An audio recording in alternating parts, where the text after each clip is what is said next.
What exactly is a computer? Well, Barbara, it's a very simple machine, and the machine works in the same way as a human will work. In your own industry, you will work in an environment where you have to absorb data. You have to process the data in your own mind using something you've learned, a program if you like, and then once you've done it, you put the data back out to the environment. The computer works exactly the same way. It takes data in, one way or another. It stores the data, then it processes the data and outputs the result to whoever needs that result out there somewhere. For that, of course, it'll need something akin to what we've got. It needs a brain, and today you can see a brain in the form of a chip. It needs a memory, and again, today you'll find memories constructed in the form of a chip. And that is basically a computer. And then the software, as you refer to, isn't negligee, I grant you. It is the recipe, if you like, of behavior of the computer, telling it what to do in certain circumstances. Can anybody use a computer? Yes. Once you've learnt to recognize what the computer needs to be driven, like you drive a car, then you can use it. Once you learn to recognize the software, the personality, if you like, in the machine, yes, you can use it. Anyone can use it. What about robots? Well, robots are really just devices, computers, if you like, with extended facilities for handling physical objects rather than data. You'll get robots in your own home, for example. A washing machine is a robot, very, very primitive, but it is still a robot, one way or another. How are they being used today? Well, Barbara, mainly where there is an enormous amount of repetitive work to be undertaken, assembly-type work, accurate work demanding consistent movements. We tend to get tired of that if we have to sit doing the same movement again and again, Monday to Friday. We tire. The robot won't tire. And also where it is hazardous, dangerous environments, spray-type environment. Topol. Sorry, Chris. What do you want? Hello, would you like a cup of tea?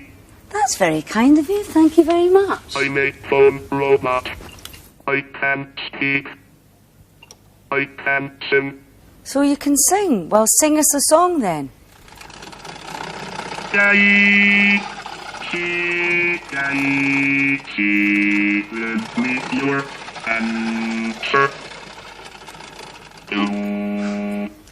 That was lovely. Well, you can obviously move around well, but can you help me with my housework? How about the ironing and the dusting and the hoovering? I am working on it. Chris, it's obviously a side of technology that's fast developing. What can we expect? Well, the next stage is to take the computer that controls Topol at the moment and put it into his brain, so to speak, so that he ports it with him all the time, like you and I do. And then give that computer the capability of understanding and decoding human speech, so that you can give Topol and his computer a command and he'll carry it out. Excuse me. Topol, what do you want? I want to interview. No, Topol, you can't interview. You're not programmed for that. Chris, you were saying? Right. To give Topol and his computer brain speech recognition possibilities, and also vision. Vision is very complex. We as human beings have very, very sophisticated ways of decoding what we see. Now, interpreting scenes in 3 dimensions, a computer cannot do that. And there is an enormous amount of work being carried on at the moment on these 2 factors, vision and speech recognition.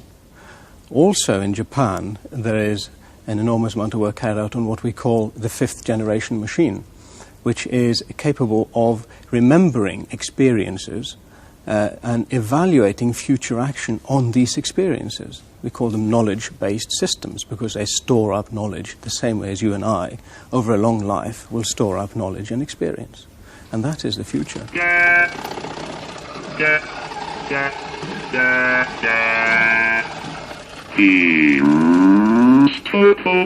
That's enough from you, Topol. We've had quite enough. You can't even keep quiet. Now go on.